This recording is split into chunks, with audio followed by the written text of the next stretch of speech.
Welcome all. My name is Stephen Prower. I'm the Director of the Melbourne Materials Institute, and it's my great pleasure to welcome you to the University of Melbourne and to this public lecture From Toilet to Tap, obviously about water recycling. We are very privileged today to be accompanied, to have three speakers who I'll introduce in just a moment, but I'd like to start by acknowledging the traditional custodians of the land on which we meet, their elders past and present. When I started studying materials, I was aware of the fact that every age of history has been driven by materials. We started off with the Stone Age, and then we had the Bronze Age, and now some people say that last century was the Silicon Age, and now some people say that today we live in the Garb Age. And it is certainly true that we lack for resources, but we also do not in any way recycle even a small percentage of what we consume. And one of our most precious resources is water, and the recycling of water is the topic today. I'm sure you'll hear the speakers tell us that overseas most water in a city is recycled and we just send it out to the sea. So, but it's not my job to tell you about water recycling. I will say that the Materials Institute is very pleased to be sponsoring this event, because our job as the Materials Institute of the University of Melbourne is to show and share with the public the technologies, the materials technologies and developments that are available today to solve big problems, of which surely water recycling is one. So without further ado, I would like to introduce our first Adam Bandt to kick off proceedings. Adam is, I think, the only Greens member of the House of Representatives, and he represents the electorate of Melbourne, and he was elected to the House in 2010. He has a dizzying array of responsibilities within the Greens, within the Green Party, of which being science and research spokesman is the most relevant for this evening. But I'll notice that he also assists in climate and energy, innovation and industry, high-speed rail, emergency services, banking, employment and workforce relations. He must do a lot of reading in the evening. He is also the national convener of the Australian Greens for 2009. Possibly not well known is that he also holds a PhD from Monash University. So I heard today that Kylie Minogue was offered a PhD, an honorary doctorate, but I can tell you that that Adam earned his with hard sweat and tears, studying the erosion of rights by governments of various persuasions. So he is going to talk to us for about 10 minutes about a political perspective, followed by Peter, who I'll introduce when the time is appropriate, who will give us the technical perspective, and then for a perspective about society, we'll have Michael Porter at the end, followed by discussion and questions. So if I could invite Adam to come and address us.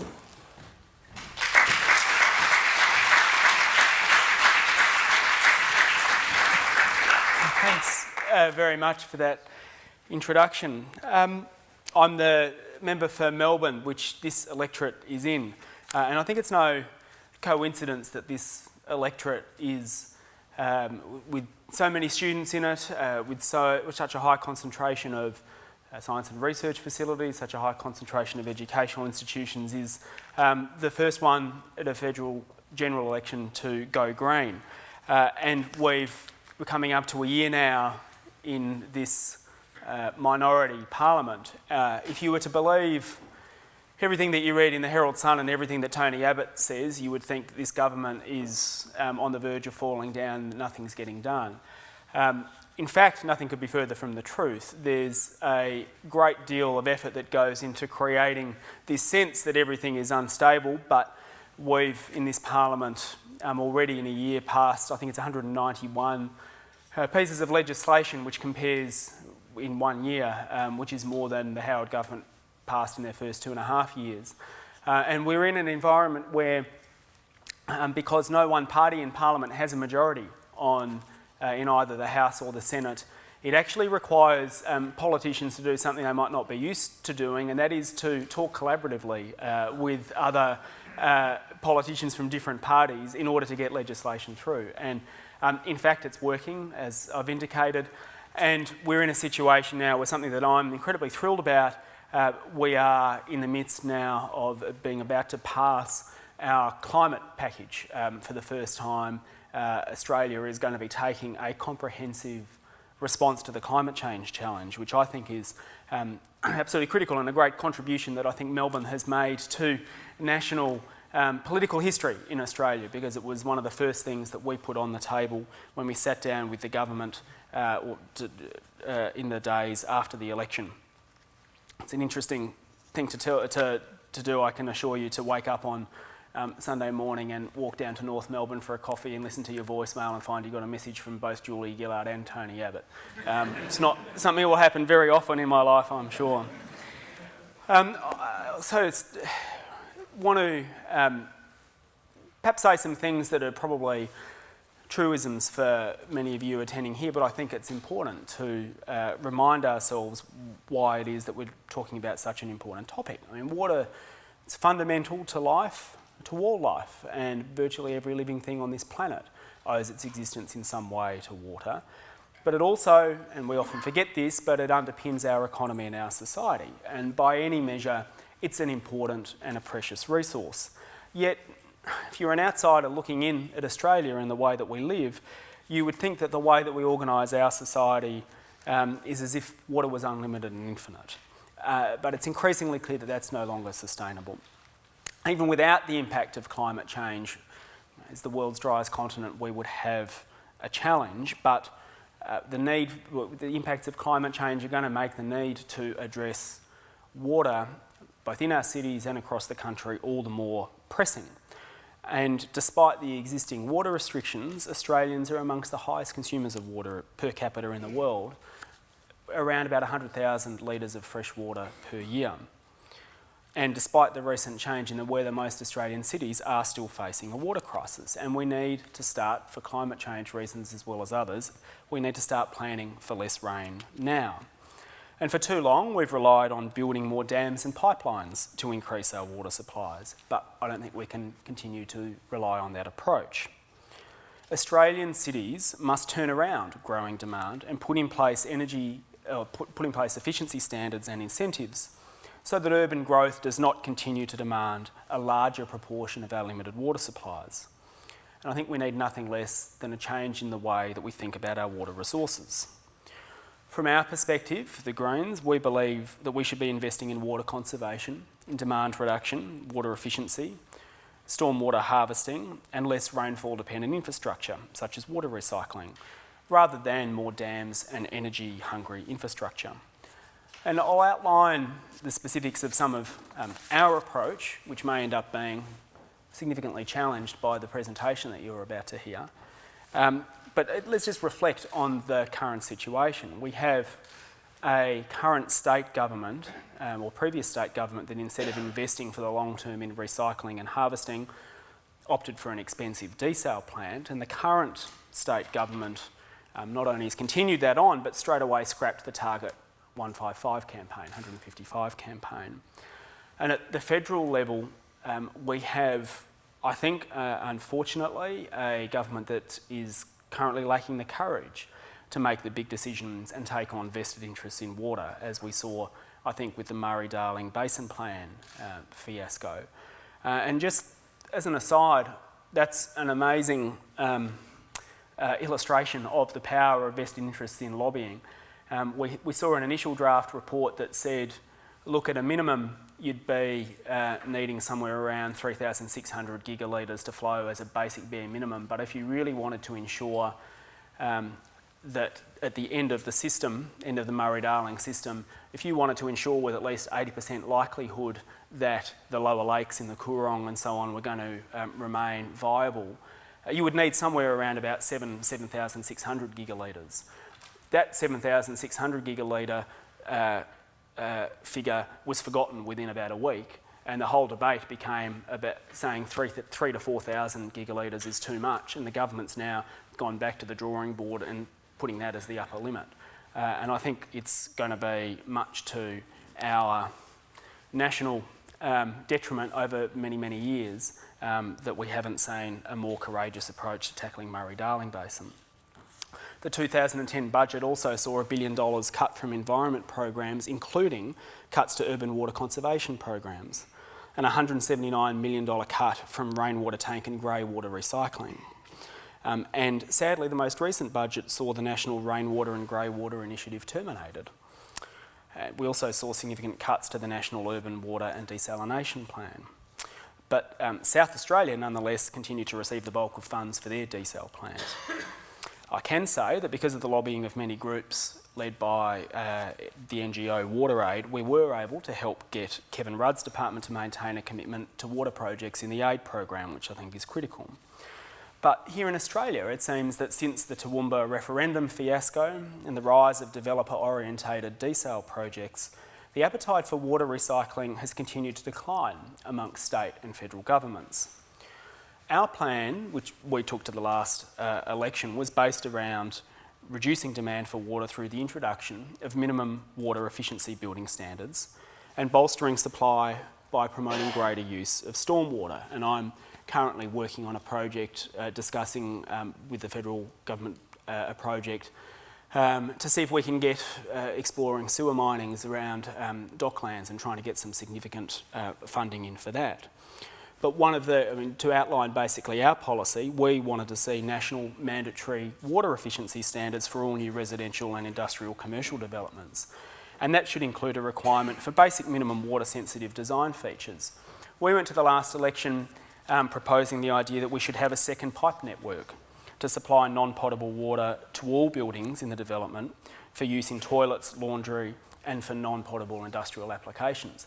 I'm really looking forward to hearing why that's an expensive and bad idea. There's not many people who have challenged us by saying you don't need to do it. Everyone has told us, well, don't worry about doing it because I'm sure we can find other ways of doing it, whereas in fact that's just developers saying we don't want to have to spend the money to meet basic environmental efficiency standards. I'm really looking forward to hearing whether there is in fact a better way to do it. We should also make it compulsory for systems for rainwater capture and reuse as well as industry-specific water efficiency features. We'd like to see developer tariffs customised to give incentives for more involved water-sensitive design, such as stormwater capture, water recycling and smart sewers. Just on this, developers currently pay significant tariffs to local authorities to hook up essential services, such as water, to new developments. Huge water savings are available if these tariffs are structured to provide incentives for water-sensitive design. The Prime Minister's Science, Engineering and Innovation Council reported in 2007 that savings potentially obtainable as a result of decisions by developers and builders may be as high as 80% of total available savings. The Pimpama Coomera development on the Gold Coast is a good example of what can be achieved through developer tariffs. It used a second pipe network, water recycling, rainwater tanks, smart sewers and stormwater management to yield a 65% decrease in potable water consumption and an 85% decrease in wastewater released to the environment at an increased cost of only 6%. Turning now to the National Urban Water and Desalination Plan, just a few comments to set the scene before we move into the speech. I think the plan should be adapted to better accommodate stormwater harvesting projects. The minimum capital expenditure for an eligible project under the plan is $30 million, of which the government will contribute 10%. Yet stormwater infrastructure is often handled by local councils who do not have these sorts of funds. Lowering the minimum spend to, say, $500,000 would enable a greater diversity of smaller projects to secure funding and may well address the lower than expected demand that the government has used to justify cuts to the program. However, there is value in encouraging local councils to work cooperatively to implement more integrated projects over larger areas. So councils seeking to implement smaller projects should be required to demonstrate that they've explored more ambitious cooperative options in concert with neighbouring councils, water corporations or other relevant parties. The criteria for funding under the plan could also be tweaked to take account of the full range of benefits of stormwater harvesting projects that create dispersed urban lakes and wetlands to store the captured water. And I think this has a number of co-benefits as well. It'll help us create some pretty attractive green spaces in our cities. It'll help counteract the urban heat island effect and contribute to the health of urban waterways. But without criteria that capture these benefits, I think the plan is predisposed to approve cheaper stormwater projects that store the captured water underground in aquifers. The upshot of this is that the other potential benefits of stormwater harvesting are foregone, and most of the projects that are funded are confined to locations where suitable aquifer storage has been identified, such as Adelaide. Now, one of the things I think would make a significant difference to this debate and to advancing the cause of water recycling generally is if the government funded a full-scale water recycling plant as part of a community education program on the science and safety of recycling. I think that until such a project is operating somewhere in Australia, it will be much harder to gain community acceptance for where we need to get to, which is full recycling into the water supply. Now, sometimes, and to conclude, as the recent floods show, sometimes we can think we can have too much water. Last year I met with officials from Melbourne Water to discuss the work they were doing to map and mitigate the problem of flooding in the electorate of Melbourne. I think this is going to become a problem that will be exacerbated in some areas because of sea level rise in the decades to come. I heard today that it'll be as little as 50 centimetre sea rise before our toilets stop flushing automatically in Melbourne because of the sewage system that we've got and the sea level and the level above sea level that we're at. But I believe that water harvesting can assist with mitigating some of the effects of flooding. Getting water right is crucial to our future prosperity and ultimately our survival as a society. We cannot continue to treat water like a bottomless well. So I want to thank you for the opportunity to open up the speech this evening. And I want to commend the work that you're doing here at the university, and I really look forward to hearing tonight why we might be wrong. Thank you very much.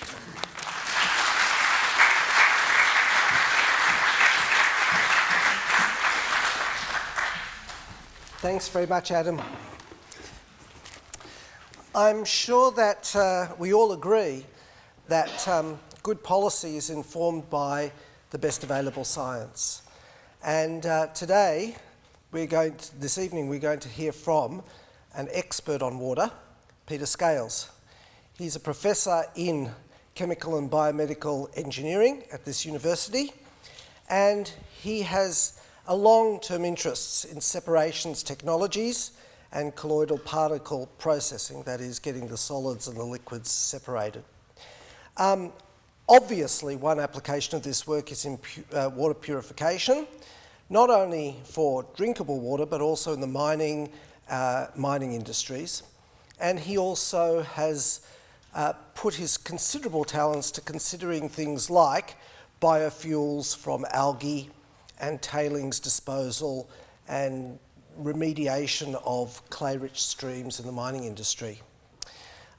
He's also, in his spare time, Deputy Dean of the School of Engineering, a Fellow of Engineers Australia and the Institute of Chemical Engineers, and he sits on the editorial board of a number of journals. He's also published over 175 papers as an inventor of 6 patents, and most impressively runs every week with the university group. And if you look at his fit and smiling face, you'll see that he combines the very best of an active mind and body. And with that, Peter, I invite you to come and speak to us about water recycling.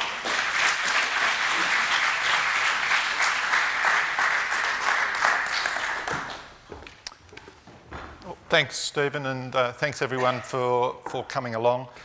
I suppose it's an interesting introduction from a politician to be asked to tell him why he's wrong. And so, of course I wouldn't do that. This is a topic that is dear to my heart, so to speak, in that we live in a nation that is nominally short of water, but as a nation, we, as Adam has said, flush most of the water that we use every day out to sea. We use it only once on average. And if we look around the world, that doesn't happen very much. There's a certain amount of non-logical behaviour usually starts to happen if I say to someone, well, why don't we re-drink wastewater? So I teach fourth year engineering, and I say to them, well, your engineers, using the technology you've got, we can produce some of the purest water in the world. So therefore, I'm going to give you a job, which is to go and wee in the bucket over there, and we, in 2 hours' time, are going to produce very pure water, and you're going to drink it. And given that you know that it'll be pure water, how many of you will do it? And the logic usually comes back that about 30% of them say, yeah, that's fine, and the other 70% say, I know it's pure, but I'm not going to do it. So, although I'm going to talk about the technical aspects of recycling water, there's obviously a lot more than technical things to be dealt with in this topic. And I look forward, therefore, after me to Michael Porter telling us how we might get around some of those non-technical issues. However, I'd like to run you through a sort of an overview of how I see what we should do in this space. I'm not saying that we'll achieve it in the next 5, 10, 15 years, but I'm saying this is technically what I believe we should do. What we will do may be quite different, but let's go anyway. So, as an overview, I want to talk through why I think there might be a sort of an illogical response in this area, and that is the whole, what I call water sanitation and health area, and the historical versus a modern day version of that, why we might want to recycle. I want to talk about water sensitive cities and sources of water, and look at that water balance across, just as an example, Melbourne, to try to brighten you to what Melbourne could look like if we truly were a recycling city. I will run through some of the technology on producing potable water to try to convince you that it actually is available and it works. You don't have to be convinced. I'm just going to run through it with you. I'll give a couple of snippets because I know there's a couple of people in the audience here that are a lot more adept at me in this whole area, and that sort of worries me in a public lecture in the sense that we have people that might have a passing interest right through to people who are extremely adept in this area, and then something about the human need for new technology deployment. So, a couple of acronyms before I start, just so that when I use the words again, you'll actually know what I'm talking about. Wastewater, we all know what that is. We'll call that water discharged to the sewer. Potable water, water suitable for drinking. We're not specifying what quality that is, by the way. It's just suitable for drinking. And there's no actual definition of that, interestingly enough. Recycled water, which is recycled from, could be from wastewater, from stormwater or groundwater, and it could be any of Class C, B, A or potable. What's the difference? Basically, this is not, Class C is not guaranteed to be free of microbes through to Class A that is guaranteed to be free of microbes through to potable, which we would hope we could drink because it didn't have a whole range of other things in it as well. Direct potable reuse, which I'll use DPR, which is basically taking purified wastewater and putting it directly back into the water supply for drinking, straight out of your tap. That's the one that worries a lot of people. Indirect potable reuse, which is what we call planned reuse, where we purify the water and then we mix it back into a water course, a natural water course, and then we pull it back out of that again and reuse it. and there's quite a lot of that happens around the world. And then there's unplanned indirect potable reuse, or inadvertent reuse, which is a nice way of saying you happen to drink recycled water but you didn't really realise it. And in actual fact, I would say that anyone who's sitting here that has lived out of Melbourne at all probably has been involved in this, and they wouldn't know it. If you've drunk any water out of the Murray River, if you've drunk any water overseas in any of the major cities overseas, you've had this inflicted on you. And one of the things that I want to work through today in this evening's talk is to talk about the concept of why would we do this if we could do one of these two, where one is very well regulated and guaranteed quality and the other one is not. But I'll get back to that later. So why do we have a bit of an illogical response to drinking recycled water? Well, it's only 100 years ago that we sewered cities like Melbourne and some of the big cities in the world. Until then, one of the major things that we did or thought about was the most important thing in terms of public health was to remove the pathogens from the people. You take the pathogens that you produce in your toilet and wherever you do, and you remove them from the people. And the way to do that was you have your water supply on one end of the city, you have your city here, and you have your sewage treatment plant as far away as possible, and you discharge it into the sea, and that got rid of it. It got rid of the pathogens. And that was a pretty useful thing to do. In actual fact, in the 1890s, or late 1885, Melbourne was, from a public health point of view, a pretty awful city. And one of the first graduates in engineering of this university was a guy called William Thwaites, who was actually a person who was asked to speak at the age of 26 on the Royal Commission into Melbourne sanitary conditions, which wouldn't have been a very hard thing to speak about, I'd imagine, because it was a pretty smelly city. In 1889, in 1891, they made him the engineer-in-chief of the newly formed MMBW, and from 1892 to 1897, he was in charge of installing what we now know is our sewer system in Melbourne. So it's about 110 or 120 years old. And a little bit like the NBN, in about 1897 they had their first house connection, so it takes a while to get everyone connected to the sewer if you're going to sewer the whole city. And this picture was apparently taken in about 1901, and from what I can gather, he was about 47 or 48 years old, and I don't know, I don't think he travelled all that well, but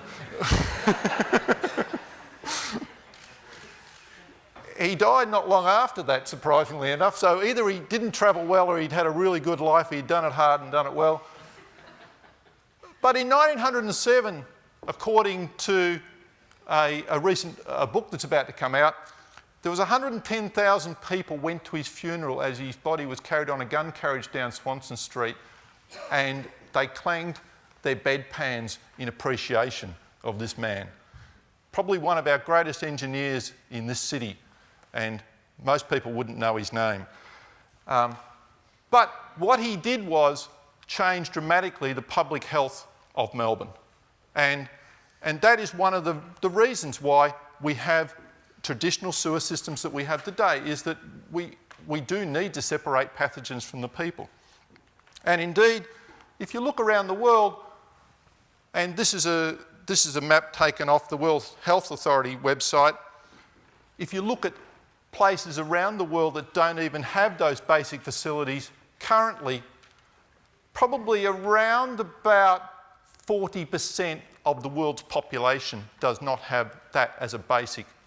So if we went back to 1889, 40% of the world today does not have that basic sanitation.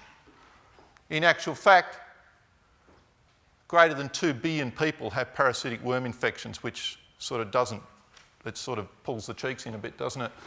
And And in terms of this data here, these dark colours say that between 500 and 1,000 people per million people in those countries die of waterborne disease. And most of them are all the things that you'd think were highly preventable, like dysentery, cholera. They don't die of typhus, which is a hygiene-related thing, but it certainly weakens them to the point where they can die of other things pretty easily. And similarly, schistosomiasis, which also doesn't kill them. Also, trachoma doesn't kill them, but they're all water health and sanitation-related issues around the fact that you haven't separated the people from the pathogens. So, given that we've got a system that does that very well, why would we change it? And the argument I'll make is that we have the technology to change it now and to do something very different. And why would we use wastewater as our source of water? A lot of people don't realise we bring about 1,000 megalitres of water into this city every day, and about 900 megalitres go to wastewater treatment plants. So if you could recycle that water, it is actually our most secure source or most reliable source of water in terms of recycled water. Things like stormwater is also potentially a good source of recycled water, and a whole range of other sources, but they're quite intermittent. This is actually a source of water that is there every day of the week, and it never varies. If I use it 5 hours or 6 hours later, it turns up at the water treatment plant. So if I was to recycle that, I could significantly change the water balance in a city. If I was to look at it relative to the cost effectiveness of something like desalination, desalination, for people who don't realise, other than the capital costs probably around about 2 to 3 kilowatt hours of electricity per metre cubed. What's that? If it's 15 cents per kilowatt hour, it's around 30 to 45 cents of electricity per 1,000 litres of water. If I was to actually desalinate wastewater, it's down at around about 0.6, so operationally a lot cheaper. I'll talk about the kind of technology that means that we can hopefully manage that process. There's also a lot of environmental benefits. One of the big things that we probably don't realise is that we have nitrogen and phosphorus shortages in our agricultural areas.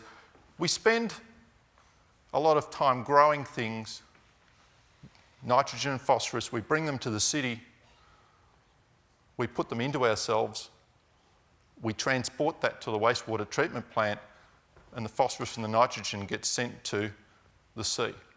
We then go and buy expensive fertilisers and try to start the process all again. There's actually a phosphorus shortage in the world, and if you actually stop putting nitrogen and phosphorus into the sea and into the bay and other watercourses, there's tremendous benefits. In actual fact, Melbourne Water almost has a bounty on how much they are prepared to pay to decrease the input into their river systems, etc., by 1 kilo of nitrogen. So if you put all that together, if we were able to recycle all that water, we could actually improve our water supply security tremendously, perhaps by up to a factor of 3. So if you thought we've got enough water for a city of 4 to 5 million people, we might actually have enough water for 15 to 20 million people in Melbourne. Now, I know a lot of people don't want to think of Melbourne as a city of 20 million people, Sao Paulo or something like that, but could we actually produce a city with enough supply that was sustainable? To do that, we assume that we can remove the viruses and the protozoa and the nematodes and the bacteria and the salt and the metal and the organic contaminants that we all worry about in that water. A lot of people say to me, but we don't need to put this back into potable. We've got third pipe systems, we've got water tanks, we can put them back into the toilet, we've got a desalination plant we've just built, so it'll do us for quite a long time, a whole range of things. And so, isn't this enough?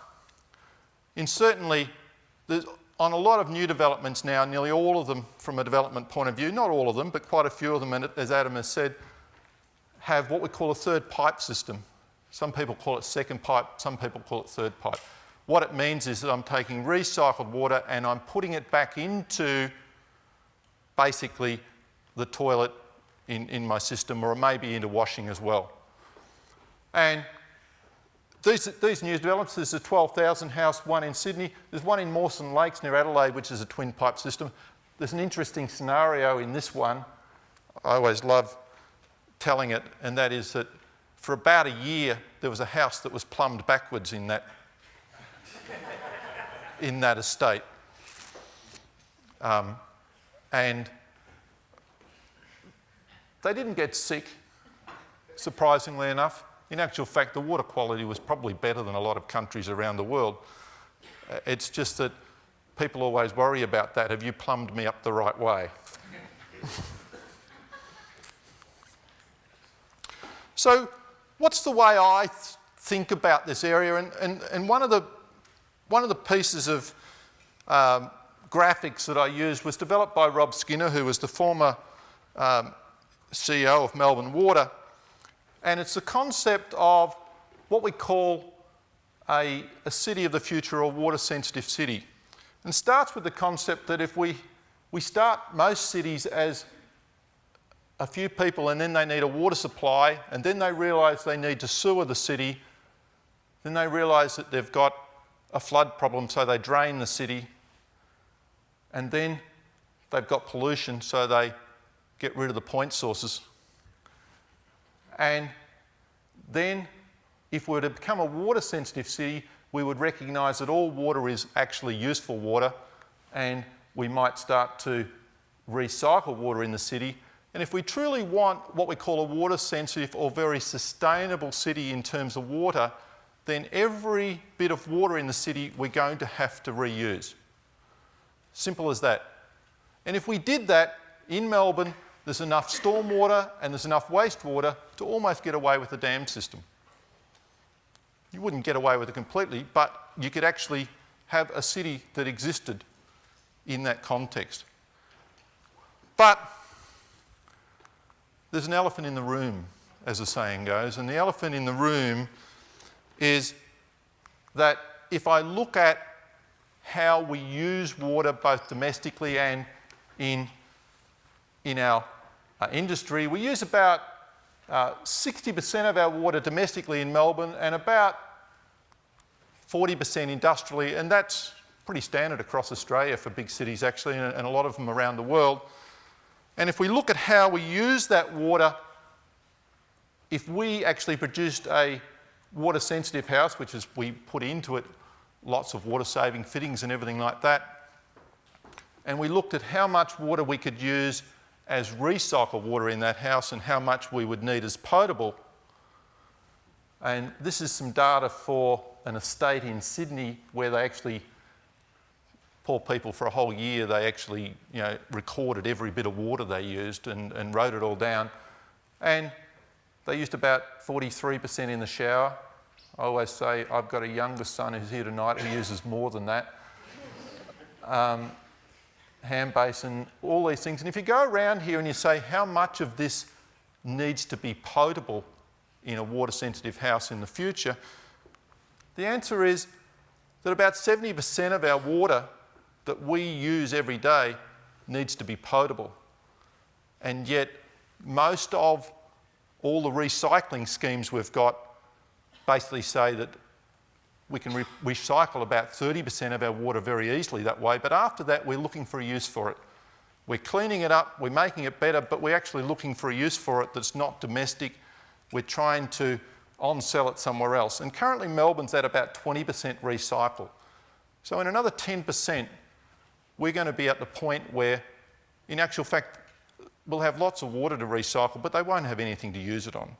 And they'll finish up probably using it for what we call very low uses, for quality water that could be used for higher uses. And that, I think, is quite problematic. So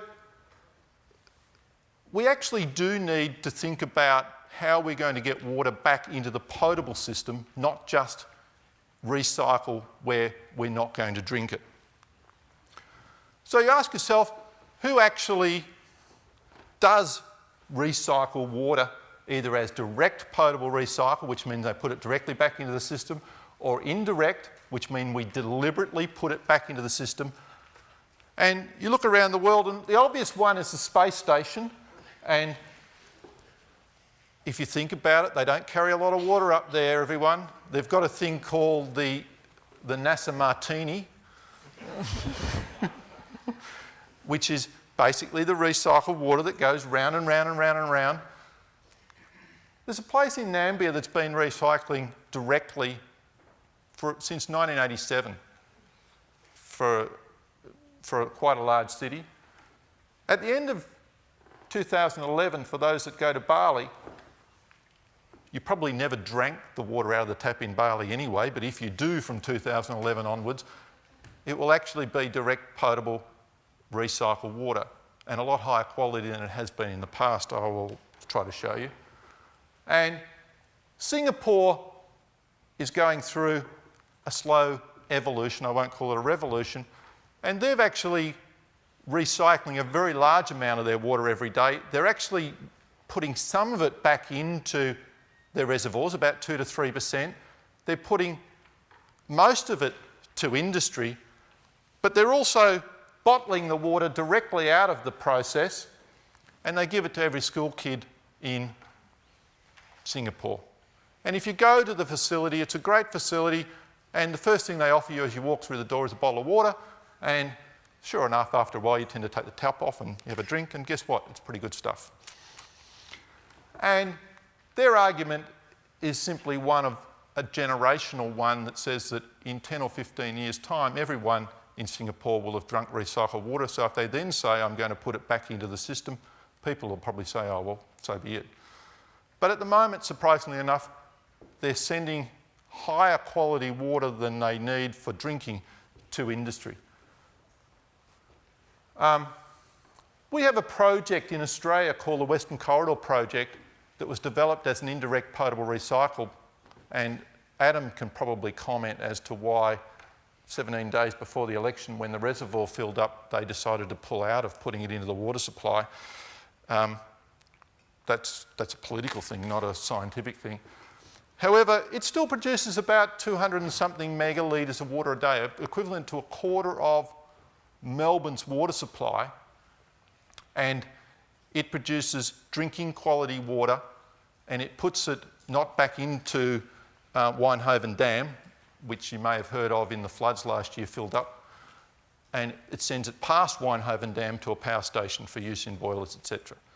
However, we do have a fully operational facility in Australia that's in Brisbane that could supply most of Brisbane's water as indirect potable recycle.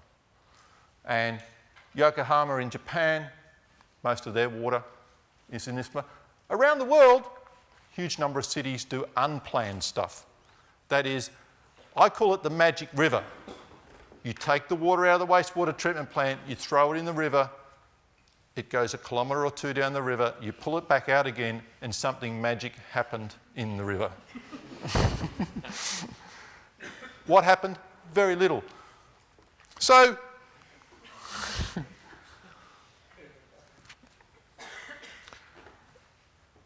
we can actually produce very high quality water through this process. Most cities in the world elect not to. They are unregulated. And one of the worries that I have in this space is that I talked about removing the pathogens from the people as an argument for a big city like Melbourne 100 years ago.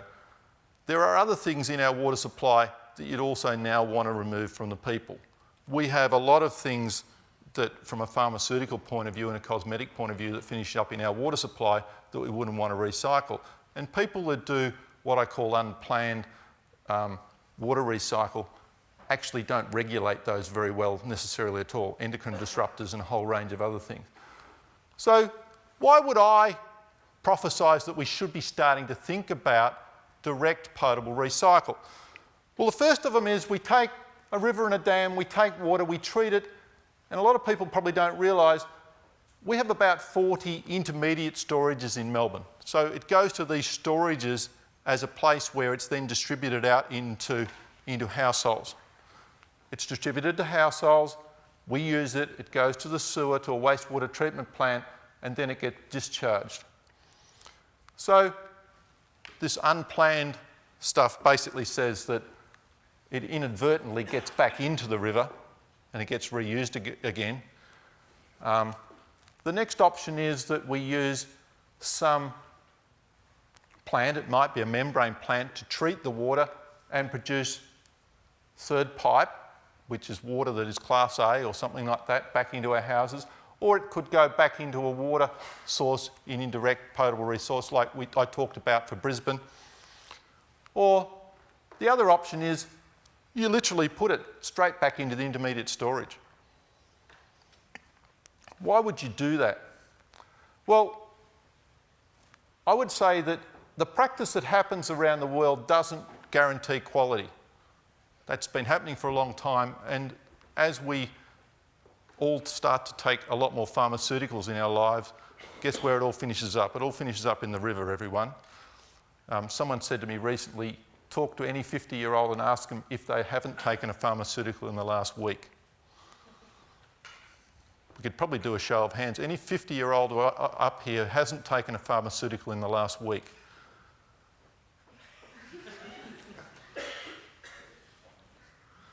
There's more 50-year-olds in the room.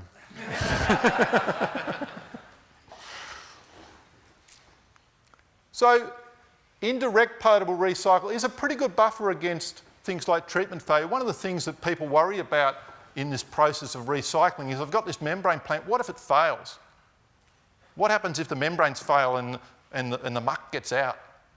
I know a lot of people talk to me tonight about the fact that I shouldn't have called this toilet tap, I should have called it toilet to teeth. But one of the problems with IPR is that, yes, we've got a lot of dam storage in a lot of cities, but we do have to actually put it into the dam, and then we contaminate the water we've produced, and we've got to treat it again. That's sort of silly, really. We actually go to a lot of trouble, we clean the water up to make it very clean, we put it back into a water storage, and then we've got to clean it up again. And we do it simply to give the public a better sort of warm, fuzzy feeling that it's a safer process, which it probably is in a lot of ways because we're putting it into a big buffered environment. Class A requires third pipe, and I'm not saying for new developments that's a bad thing. I'm saying that for a brownfields development, if I'm putting a new building up in the middle of Melbourne, that's not a particularly good option. And if we think about direct potable, we don't have to retreat the water again. It goes back into intermediate storage. We're not pumping it as far. A whole range of potential benefits there if we're prepared to do it. I'm not saying we will. I'm just saying this is my vision for where we should be in the future. So how do we clean it up? Some technical things. I'll quickly run through one of the main processes by which we clean up wastewater. So we've got to take a few things out of wastewater. We've got to take microbes out, we've got to take salt out, we've got to take hormones out, we've got to take all the things you don't want in there. But we're pretty lucky really, because water happens to be the smallest liquid molecule that we know. So if we set up a membrane with extremely small holes in it that are just big enough for water, we can separate it from nearly any other molecule in water. That's pretty useful. As an example, for seawater reverse osmosis, we take in 100 metres cubed of water, we put it through a thing called a reverse osmosis module, which I'll talk about shortly. At high pressure, we produce, for 100 metres cubed coming in, we produce 50 metres cubed of salt, and we produce 50 metres cubed of very clean water. That's what happens is going to happen down at Wonthaggi and other places. The background here is that, for those that don't know about reverse osmosis is a process by which, if I take pure water and I take a membrane that salt can't get through, and I put seawater or some salty water here, and you say, which way will the water flow? The water will be drawn from the pure water into the salt water to reduce the concentration. Therefore, if I want this process to go the other way, I've got to apply pressure. So we pump the system, and if I apply pressure here, then I force the liquid out of here, I leave salt here, and I concentrate the salt up, and I produce more pure water on this side. That's a process called reverse osmosis. It's just a very fine filtration process. To have a look at the reverse osmosis process, we use a membrane, and the membrane is a very fine membrane. Here's a picture of one here. There's a backing. This is about 100 microns, this scale bar, so that's about 0.1 of a millimetre. So this whole thing is just over a quarter of a millimetre deep. We have something to give it some strength. We have a support layer, and right on the very top, a very, very, very fine layer with extremely small holes in it that is our way of separating the salt from the water. And that's usually what we call a polyamide system, and that's put in between different layers. We bring feed water in, we take a highly concentrated salt out, and we take a pure water out. So the salt builds up on one side and the pure water goes through. And it's wound into a module, and the pore size, for those that are interested, is usually about 0.6 nanometres or 6 angstroms, and a water molecule is around about 3 angstroms in size. So it's a physical barrier, and it's not just a physical barrier, but it rejects most things on the basis of size.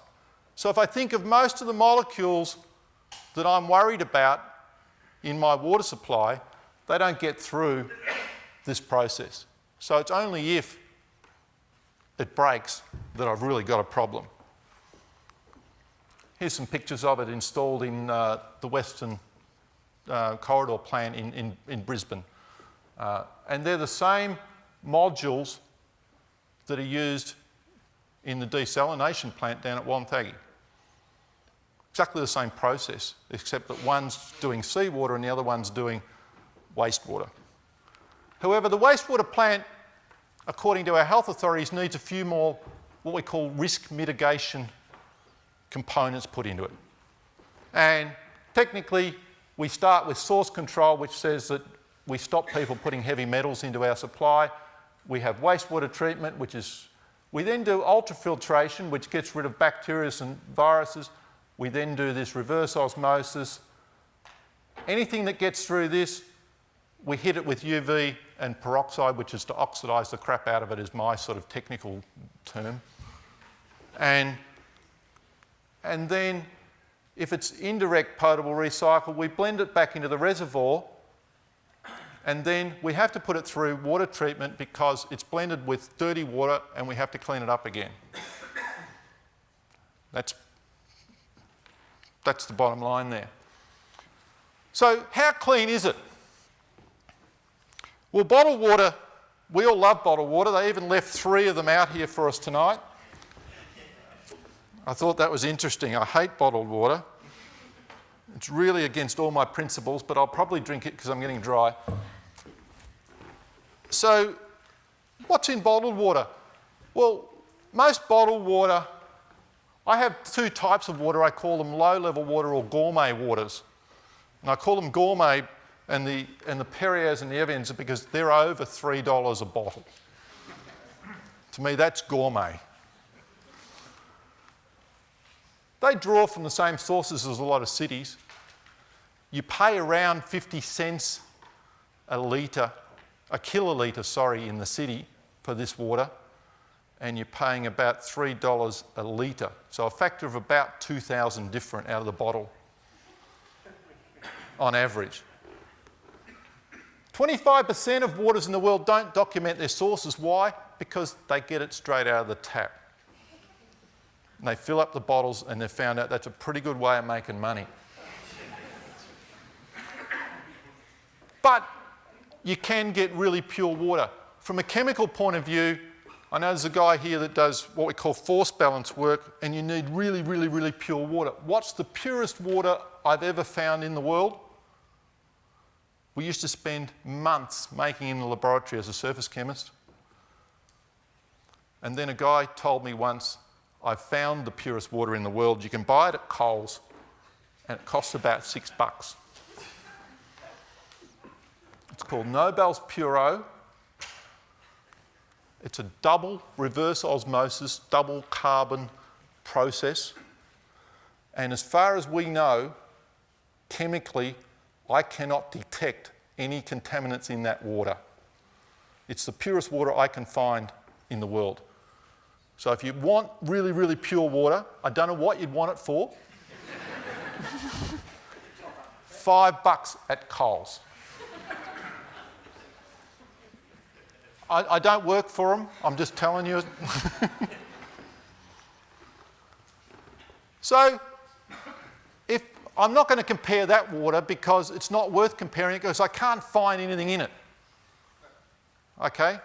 But if I was going to look at water quality, if I compared Perrier with Melbourne tap water with water coming off the Western Corridor plant, which is a recycled plant up in Brisbane, and I said, okay, I'm going to use the best chemical analysis I can find, and using that, you tell me which one you would drink. I'm not saying why, I'm just saying based upon the chemical analysis, which one would you drink? So here's some, for those that are not chemists, turbidity is basically how many little particles are in there. And this one's pretty low, and this one's a bit higher, and this one's pretty good. Colour is a bit of an indication of how many organic molecules are left in there. This one's really good. This one's got a bit of colour in it. This one's not bad. Conductivity is an indication of how much salt's left in it. This one's pretty low. In the middle, this one's pretty terrible. pH won't ruin you. Dissolved solids, this one's quite high, this one's pretty good. Organic carbon, which is, this one's really low, this one's in the middle, this one doesn't tell me. Volatile organic carbon, synthetic organic carbon, not detected, not detected, not detected. So which one's which? Which one's Perrier? Which one's Melbourne tap water? And which one is recycled water? This is out of annual reports, by the way. Must be true. So this is recycled water from the Western Corridor project in Brisbane. They bottle it and feed it to school kids out of the plant. They're pretty confident it's okay. This is Melbourne tap water. This is Perrier. Okay? Next time you drink a lot of Perrier, just remember this number. And remember, it's actually not all that good for you. I'm not saying it's bad for you, I'm just saying don't use it as your only source of water. If you're going to do it, you might need some Nobel's Puro to go with it.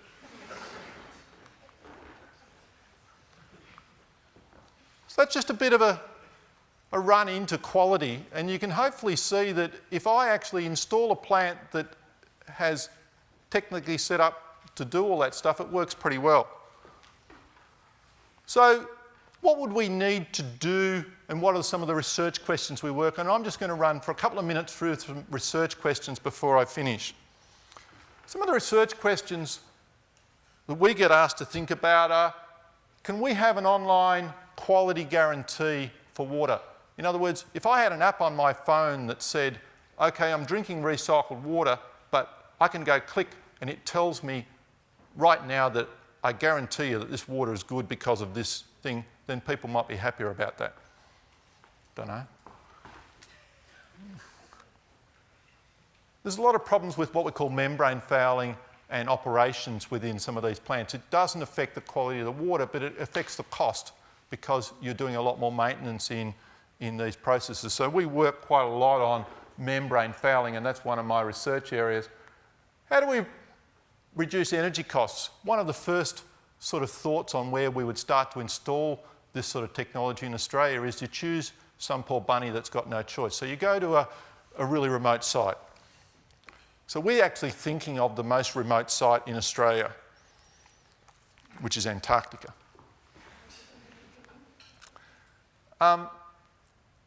If you're actually running something in Antarctica, can we monitor and run the operations remotely? Can we actually put all the expertise in from here if they don't have it there to make sure and guarantee quality? And it's possible in these plants. And how do we actually reduce the cost over time by improving how quickly we can get water through these membranes, etc. And so, just quickly, one of the things that in the future I see, and certainly the Japanese have been doing this for about 12 years, they use ceramic membranes up the front of their process, and the reason is that in 12 years they've never had a failure. And that means that they can actually guarantee to the public that certainly this area of what happens if I got a membrane failure and I was putting it directly back into the system, would that cause problems? Well, using ceramic systems, they've found that not to be the case. And there's still a lot of issues on fouling in these systems, but that's one of the areas that we're looking at. So we might not look at the process that, say, Western Corridor does into the future. We might actually put some ceramics and things up the front. The other reason we might use ceramics is that they're a bit more robust to cleaning processes and other things. We know that our teacups are a little bit better than our Glad Wrap in terms of cleaning processes. And you can think of this RO membrane as like Glad Wrap on top of a barrier. I told Feng, my PhD student, I'd put this up, but it's probably not a good idea. All I was going to explain out of it is that we've done a lot of research on why membranes fail with organic molecules. And this graph over here is the drag on the water molecule going through the fouling layer for materials that are particulate versus materials that are organic. And this is about 4 or 5 orders of magnitude different. And it tells us why we need, if we think about these processes and running them robustly, we can't afford to let them foul with biomolecules, because it will actually just stop the process dead and will go through a lot of cleaning cycles and cause a lot of maintenance problems. So one of the things that this teaches us is we've probably got to degrade this material before it hits the membrane. And I'll talk about that shortly. And we've been working with some Japanese colleagues in nano stuff, and I always like using nano in talks because no one understands it. And one of the things we're trying to do is produce a layer that's about 30 nanometres or less thick that still is robust, that has a very, very high permeability. And some Japanese colleagues have managed to produce that. Ichinose, everyone calls him Ichinose. And we're actually looking at how we put another layer on the top of this to stop fouling as well. So we can have high permeability, low fouling membranes embedded on a ceramic substrate that really gives us some very, very, very high permeabilities in these systems, and hopefully good robustness in terms of cleaning. And this is our sort of scheme that we're now working on for how we would run a direct potable recycle plant with oxidation to kill off these organics that foul, ceramic filtration, reverse osmosis, and then we'd put some carbon in to take away any smell that was left. And that's what you can go and buy with a Brita filter if you like as well. So to finish, where to from here? Michael Porter will probably tell us that we're not going to go anywhere because we haven't got anything embedded in our society that tells us that we can actually just implant this very quickly. But I would argue that DPR or IPR can change the infrastructure and the water security and sustainability of a city. And if we don't put stuff back into the potable supply, not just the non-potable supply, we don't really change things a lot. We're only 10 to 15% away from the limit of that capacity right now in terms of our total city. We can do it because membrane systems are robust. They've proven themselves to be robust over a large number of years. They produce very high quality water, better than what we've got in Melbourne at the moment. And it might actually be one of the great options for the developing world. One of the things I'm interested in is the fact that if you're building a new city, would you build it the same way as we build it now? You'd certainly build it very differently if you had this technology available to you. We can do it a lot more cheaply than desalination. And how do we get there? Lots of ways. Perhaps we need another good drought to get people convinced. Perhaps we need generational manipulation, which is what they're doing in Singapore, I would argue. They just slowly feed the population recycled water, and generationally, everyone gets used to it. So I'm going to finish, not with me, but with the last word from some friends of mine. And I apologise in advance for this, but I like this video for no other reason than I like the chasers. Recycled water, as you know, Jules, we're in the middle of a drought, and pretty soon we'll have no water left unless we start recycling sewage or desalinating seawater. Yeah, Craig, some of the country's best minds have been trying to solve this. People like Peter Debnam and Peter Beattie have been out there doing water taste tests with the public, but all to no avail. So we thought we'd set up a taste test of our own this week, and we put our best man on the job. Everyone's talking about recycled water and desalinated water now, but no one's actually trying it out. So we've got a taste test here for you. You don't mind? No. One of these is standard water, and one of these is recycled water. The first one was better. Like the first one there? A lot of people have a problem with the recycled water. I'm not actually sure why. The second one is the recycled water. I'm not actually sure why. What's the matter? What is in this? Oh, look, just a bit of discoloration, that's all. No, what is it? Let's do a direct comparison between standard water and desalinated water, okay? So we'll do some standard water here, and we'll do some desalinated water here, okay? Why is it tipping? It's full. Oh, sorry. Yeah, so.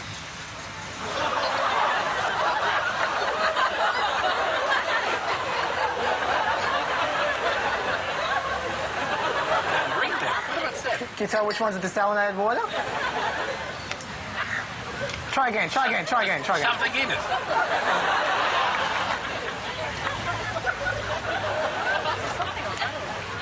try and drink the water.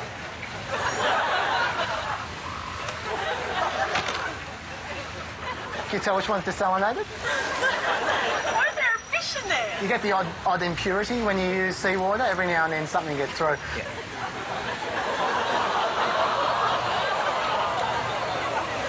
Can't taste the water. You can't taste the water? Hang on. There it is. A little bit more. There you go. No. You can't tell the difference? Pretty much the same. Okay. No, because you know why? The smell is putting off the taste. The taste is okay. It's just the smell of the fish that's the problem. Yeah. So you'd recommend if when we do desalinated water, we take the fish out? Absolutely. Thank you, everyone.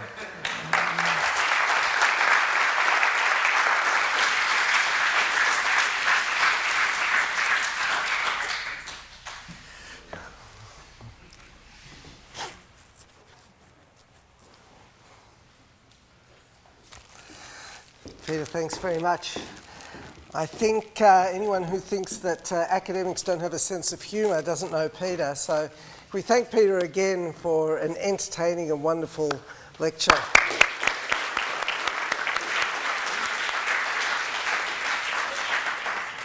So Michael Porter is now going to talk to us about the public policy implications. But Michael, I think that we've already got the solution. We just have to take the fish out of the water. Just before Michael comes up here, Michael is Professor of Public Policy at the Alfred Deakin Research Institute. He spent time at Yale University and was formerly with the IMF. So he's got a lot of international experience, and now he is co-director of the Australian Water Project, which is a joint water research and policy venture between UniWater Harvard University, Alfred Deakin Research Institute and CEDA. And the object of that institute is to lift the national and international debate on water issues and to recommend an exemplary reform agenda for water policy and institutions, which I hope will include removing the fish from the water. Michael.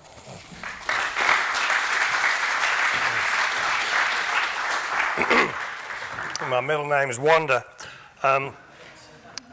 I'd like to congratulate the Institute for having this sort of gathering. I think if the electrical engineers had done this in the late 70s, early 80s, we would have got restructure of electricity much quicker. And I also like to make the point that, it's a very purist point that you don't really expect from an economist, that there's no such thing as unrecycled water. Nobody in this room, particularly if they have mathematical skills, can reject the proposition that there's a non-zero probability that that water passed through the mouth and orifice of Julius Caesar. There is nothing in the world other than recycled water.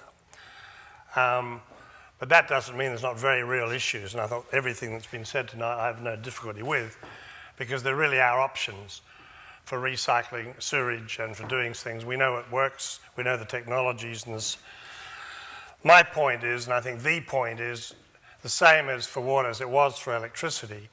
What we want is for the innovation and competition and taste tests and safety tests to be placed in a proper competitive process so that we don't get the sort of circus we're seeing with the NBN when one politician on a plane with another decides to impose a technology that costs us as taxpayers $50 billion for a technology that may actually be easily beaten by a range of other competitive technologies that also have a national capacity to increase broadband speeds.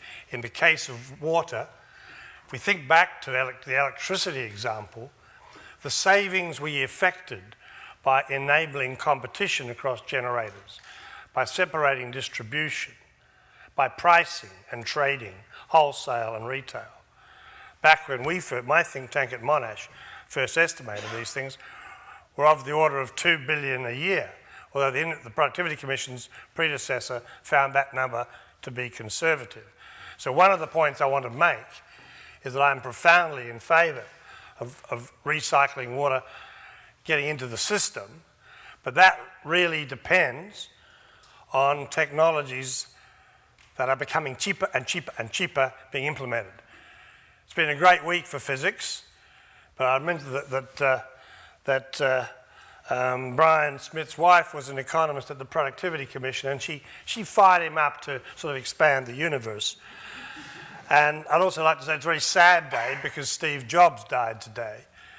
And a lot of what I want to say has underneath it the understanding that whatever we could do regarding water markets last year is even better this year, but wasn't possible 20 years ago. We can build sensors. Nectar in this university gave me the privilege of looking at some of their work a while back. We can put sensors into rivers and drains and sewers and whatever and convert whatever's going on through that pipe or drain or river into a vector so that one laptop can and does control 100,000 gates in the Goulburn River project. 100,000. So if it rains, the gates close. If you're growing one thing rather than another, you get different amounts of water. Similarly, you can do for sewage, and I saw this from the French back 15 years ago when I was working in a range of Asian countries with Lyonnaise Desault. You can now use sensors to tell us exactly what it is that's water. I once, when I was a professor at Monash, was chairing a seminar, and the guy who gave the seminar started off with the assumption that he's running about water markets. And he said, well, first we make the assumption that water is a perfectly homogeneous good. And as the chairman, I interrupted him and said, that's the most furthest assumption from the truth you could possibly make. Pure shit through to H2O, nuclear contaminated water. Don't assume in your model that water is the most homogeneous. I regard water economics as the hardest field of all because you can treat water and measure it, but it goes through a pipe in Cebu that I looked at, And because there's a gap, because pressure's so low, it sucks in the surrounding stuff, and pure water is going into the pipe, and sewage is coming out because of vacuums and suction issues.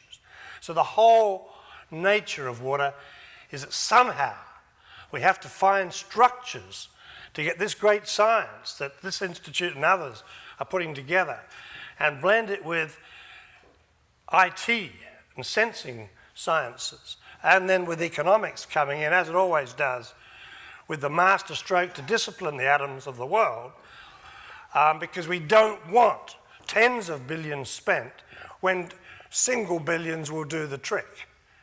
And we do want wastewater X competing with wastewater Y, competing with desal A or whatever. We want the desal plant at Wonthaggi to be selling into a grid that is competitive. Now, it's very easy to stir up the community, as was done in Brisbane. Brisbane has built a water grid.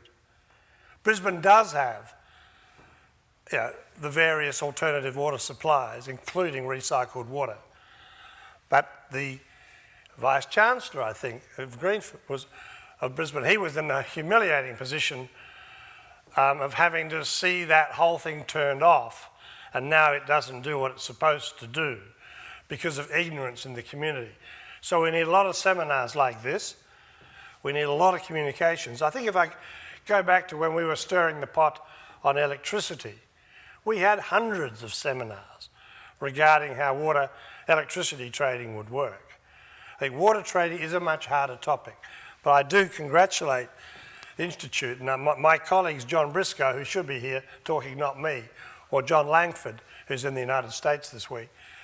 We all agree passionately that what we need is for the irrigation water savings that are being affected through better use of IT and technologies, and where you tune the release of water to the crop, where you have laser flat surfaces, where you really optimise on the release. The savings from the Goulburn project, forget about some of the silly costs, the savings are about equal to Melbourne consumption. So we are talking about somehow enabling an interaction between irrigation savings, irrigation uses, recycling water, desalinated water, which of course there's an infinite amount. There is an infinity of water. Now Australia is actually the wettest country, not the driest, the wettest country per capita in the world, per capita. The issue with water is transportation, getting water to where it's needed. So I think we ought to realise that the aquifers of Asia are totally contaminated. Bangkok's sinking, I've been all over China, you can't tell water from wastewater, etc., as we heard before. So this is a very exciting time for Australia. We are actually, I predict confidently, and my colleagues Briscoe and Langford agree, in a situation where Australia is going to have a comparative advantage in water-intensive food. We will be a food bowl for Asia because their aquifers are stuffed and ours are not. We can pump from the cities, so from the sea to the cities, and as a percentage of our income, it's still very, very low. We can recycle water, and of course what I want is a model in which the recycled water that we're discussing tonight competes in a grid, in a market, with the desal water. Because then we, the mugs who pay taxes, right, we then have a way of benchmarking. And look what happens when you just have a politician dictator technology. I won't go into the NBN again. When we look at the dictating, it's frightening. I mean, some politician in Brisbane made that decision on recycling. Imagine if that had evolved naturally in a competitive way with agreed standards for monitoring. So I just want to make those points that we are now in a situation where we know that the La Nina and El Nino phenomena and the climate change issues are making water a more important commodity. Now, what do you do when something is scarce? You price it, you trade it, you value it. That's what's missing from the equation. Price has not been mentioned tonight. I guess that's why I was invited along, to mention it. But and I am mentioning it, and I'll mention it again and again and again. If it ain't priced, it's worth nothing. And if it's priced at zero, it's wasted. And that's part of the problem with water. I think we have an issue also that people must realise that basically the issues with water are transportation and energy. We want the best science, and we're getting very good science. As far as I was concerned, a few years ago when I looked at this and talked to some really good scientists, Israel seemed to be number one, Australia's number two. Briscoe at Harvard, who's now the head of their water project and was the head of the World Bank water program, which I did lots of stuff around Asia, he would say that Australia's now far ahead. But he looks at the Murray-Darling Basin discussions and tears his hair out. And his submission to the Murray-Darling Basin group is really worthwhile. You can get off the web. John Briscoe, Harvard. So I think we are in an exciting situation. Australia has led the world in bringing electricity and utilities trading to create efficiency. Australia has become better than England and the US in regulating financial markets. No great honour, though. We're the least worst in the world there. I also think we're the least worst in the world on water. And the scientists in water have models, have structures, have work that we see exemplified here today, which is state of the art. But it won't get anywhere and really help Joe Citizen of the world unless we also develop ways in which the different sources of water compete. So I probably should stop there, because I think that context is easy to say, hard to do, but we don't want the politicians picking a technology. I think Adam would agree we need public discussion galore before those four poor guys are forced by the media and elections into saying yes or no to something that is actually capable of being resolved through a grid, through a market, and so forth. Thank you.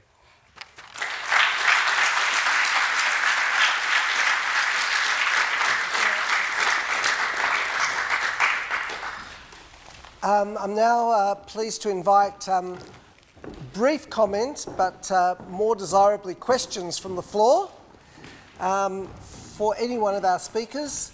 If you could, if you wish to, if you could please state your name, and then we have a roving microphone. So questions, please. Yes, sir.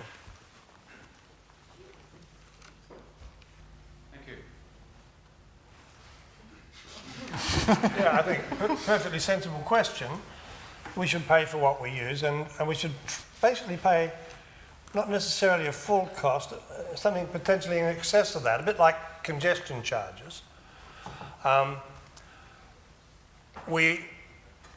the moment, we're not paying really the average cost. The desal plants in all 5 cities are all having their costs buried in the general system.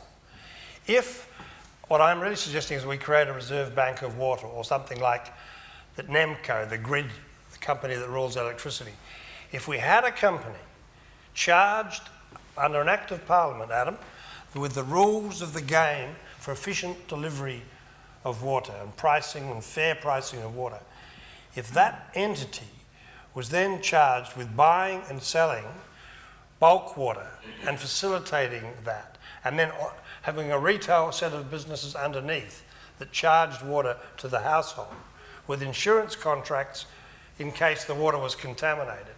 If we move towards what will be in place in 100 years, a genuine market, wholesale and retail with lots of bulk supplies, then I think we'll get there, but we've got to pay our way. At the moment, whether it's India or Australia or England, the most primitive country almost in the world on water, they have no metering at all in most of England. And then they advise the rest of the world on how to implement water reforms.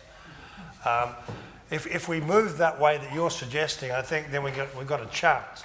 But if we don't start treating water as a scarce commodity, pricing it, trading it, comparing it in a grid, we'll never get there. I'm not sure I agree with that. I think that's not been the experience when we've done that with electricity. You just have to look at your electricity bills to see what happens. The cost gets passed on in some form or another. The costs associated with grid expansion still get passed on. It doesn't result in I don't think in costs going down.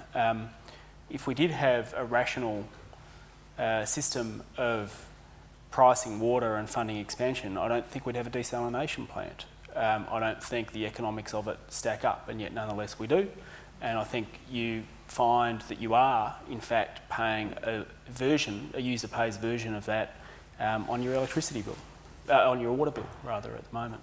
Just a footnote, that's been documented by independent regulators all over the world and by the Productivity Commission that New South Wales, for example, is about 40% higher, despite cheaper coal, than the costs in Australia, in Victoria. So the evidence is in worldwide about the efficiency of getting competition into generation and distribution. Maybe, are there any questions up the very back? Yes. Hi, Robin McLeod. I was until recently the Water Commissioner in South Australia. So very committed, as you know, in South Australia to water recycling. About 50% of the water in South Australia is now being recycled, and stormwater is also being recycled. I am, however, Peter, I have very strong concerns about direct potable reuse of both sewerage and stormwater. There are a number of examples of where you can get fit for purpose uses for those kind of products. For example, you know, in Adelaide, as I said, 40% is going onto parks and gardens. A lot of the stormwater is being captured and going through third pipes into homes and industries. At the end of the day, for me, water is all about health, and it's about having the least number of interferences between the top of the hill and the dam and what comes out your tap at the other end. Now, I know we can polish water to be beautiful, and I will drink it any day of the week. I know how clean we can make it. But at the end of the day, you've got operator error, you've got interference factors. And so from my view, while we've got desal, while we've got recycling, while we've got pricing, while we've got demand management, I don't see why we need to indirectly is okay if it's economic, I don't see why we need to directly drink it. Thanks for your opinion.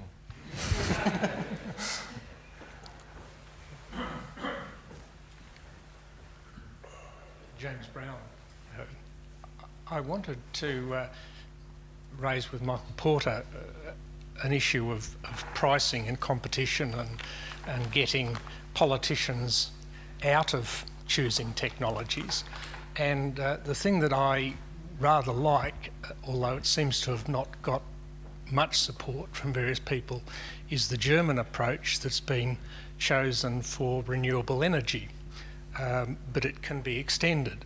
And the basic principle is that the German government says to anyone who wants to put in a plant, what price can you deliver at?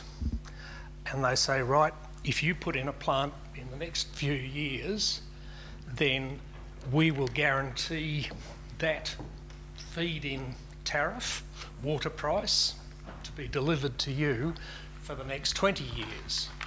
And that enables them to simply go out with a spreadsheet to a banker and raise money on a normal commercial basis.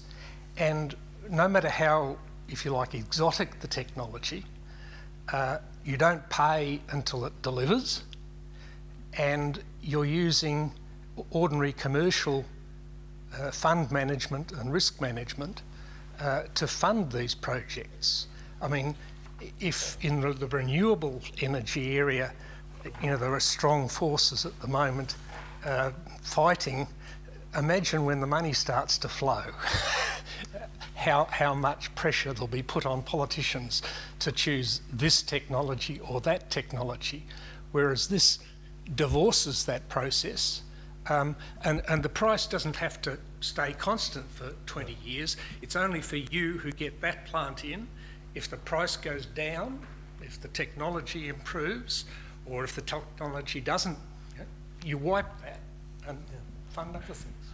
Yes, Jim, that's a version of what in the electricity industry is called order of dispatch. Yes. And you put the point more eloquently than I could have. And the banks, and I've worked inside investment banks and those horrible places, but The truth is, if you can get a 20-year, 30-year, 40-year contract, as befits water investments, including recycling, if you can go there with an indexed contract, then you get the pension funds in with a lower cost of capital because of the certainty of the regulatory arrangement. So I think your point's an excellent one, and it's really what I'm saying.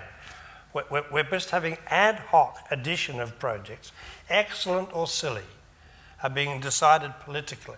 Water is too important to leave.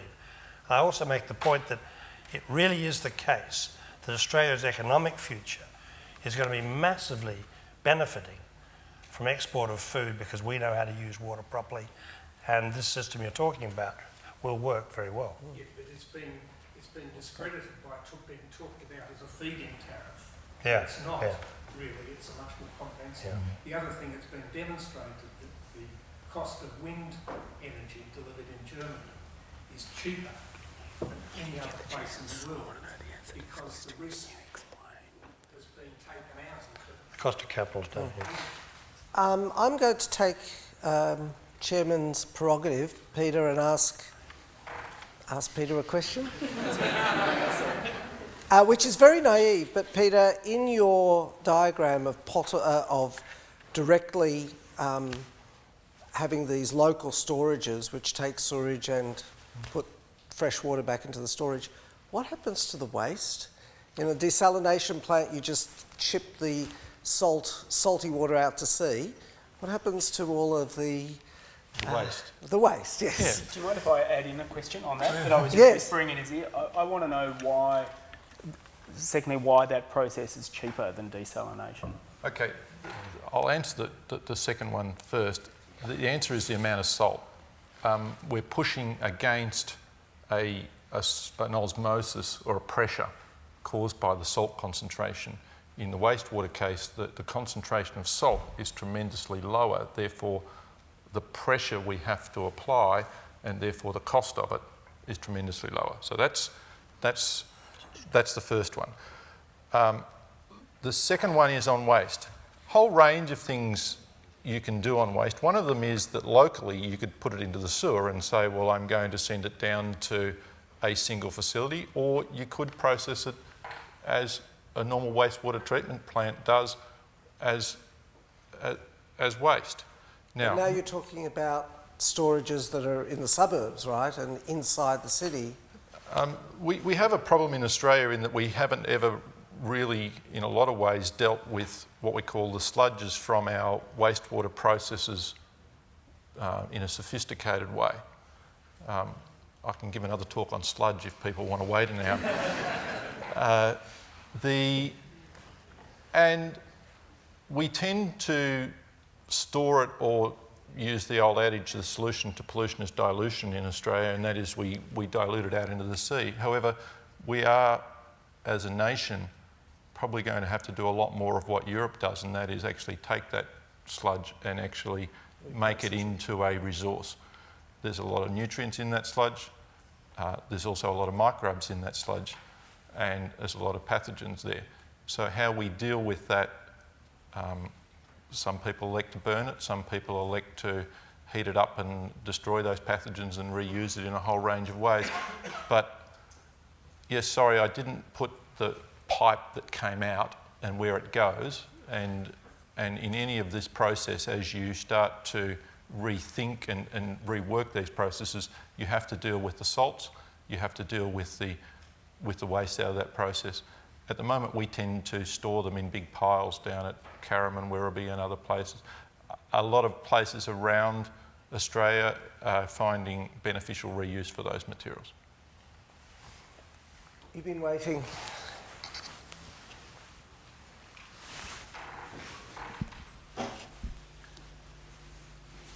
Lindro, I've got an engineering question for you. Peter, just out of curiosity, what is the reliability of the technology? What is the main failure for one of those RO module?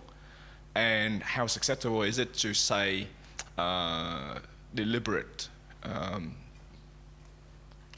or malicious sabotage of the technology, if in place?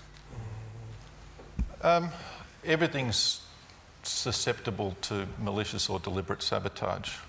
I'll say that. The question is, what is the consequence? A typical recycle plant is a large number of modules. And each of those modules has a monitor at the back end of it, usually in terms of conductivity or some indicator of when you have failure.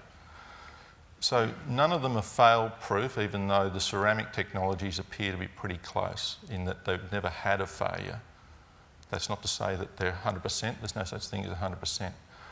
So therefore, the average life of these units in the polymeric form is usually about 5 to 7 years, and there's a replacement across that period, usually because they're starting to get too permeable because of, after they get washed, a large number of times they start to degrade slightly.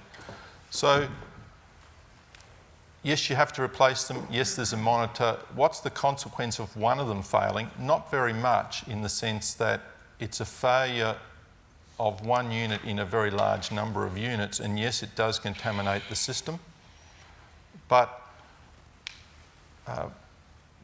it's a very, very small contamination into a very large water supply, one would argue, at any one module level.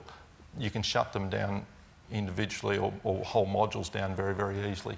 So in an engineering sense, either remotely or locally or automatically, there's monitoring systems that can shut these processes down, and around the world that operates pretty well. There are examples where it has failed and nothing's absolutely fail-proof, but it's getting pretty close. I'd like to take just one more question. Is that Rick? Peter, where are the heavy metals coming from? And can you get rid of them so that you can reuse the phosphate, nitrogen, and so forth without spreading them back out on the paddocks in place? The heavy metals are basically source control problem. Some of it is industrial, and hopefully, I noted in source control, you can hopefully, from an EPA point of view, get rid of those at source. However, it's an unfortunate aspect of our society that we throw a large range of things down the toilet when we don't want it. I don't, but a lot of other people do. And so we do get a lot of cadmium and mercury and other things finishing up in that supply. They tend to be attached to the solids, which tend to be attached where we want our phosphates and nitrates. So until we get very good source control across our wastewater systems, we don't guarantee quality of our sludges for reuse. And that's certainly a problem in Melbourne. If you go historically out to somewhere like Werribee, there's huge mountains out there of sludge, but it's, as a resource for fertiliser or something, not as usable as it could be because of past practices. However, what is coming through now with a lot better source control is a lot better. I think we've been entertained tonight by 3 different views of the same problem, and we'd like, on behalf of the University of Melbourne and the Materials Institute, to present some non-recycled liquid. So Adam, thank you very much.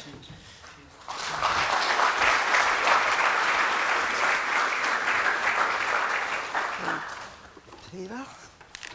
Thank you, Stephen.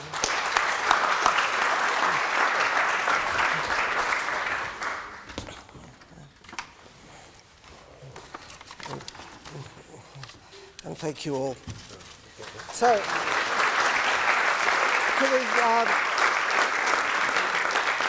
could we final thank you for our speakers who have, I'll note, by the way, that on the space station the recycling rate is 92%, that which includes recycling the air that they breathe and the water that's in the air, and they need that, but they need it to be 98% to get to Mars. So it'll be interesting to see whether any of these technologies will get us to the 98% recycling.